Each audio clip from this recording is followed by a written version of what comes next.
আসসালামু আলাইকুম দর্শক, আবারও ফিরে এলাম আপনাদের মাঝে। এই যে এটা হচ্ছে আমার রিক্সার টায়ার।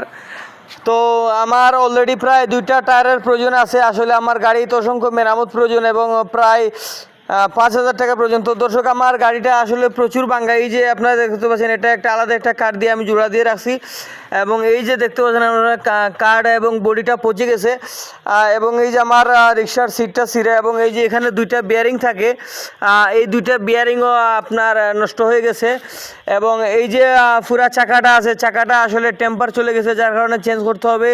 এবং এই যে হ্যান্ডেলটা আছে, হ্যান্ডেলটাও একবারে ভেঙে টুকরো টুকরো হয়ে গেছে। এই যে দেখতে পাচ্ছেন আমি তার দিয়ে কোনো রকম জোড়া লাগিয়ে রেখেছি এবং এছাড়া এই যে ফুটও ছিঁড়া আছে বর্তমানে, এই যে ফুট ছিঁড়া এবং এই যে আরও কিছু ছিঁড়া দেখতে পাচ্ছেন আপনারা।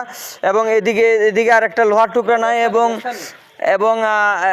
এদিকে 2টা বিয়ারিং লাগাতে হবে, এদিকে একটা এবং এই যে কাঠ দেখতে পাচ্ছেন, কাঠও চেঞ্জ করতে হবে এবং আরও কিছু কাজ আছে। তো সর্বমোট রিক্সা মেরামতের জন্য প্রায় 5,500 টাকা প্রয়োজন। যদি কোনো হৃদয়বান ব্যক্তি আমাকে সহযোগিতা করতে চান অবশ্যই করবেন, আপনাদের সহযোগিতার অপেক্ষা রইলাম। আর আমার ফেসবুক আইডির মধ্যে নাম্বার আছে, আপনারা কেউ চাইলে 1,000 করেও সহযোগিতা করতে পারবেন। 1,000 করে 5 জনের সহযোগিতা করলে হয়ে যাবে ইনশাল্লাহ। আসসালামু আলাইকুম।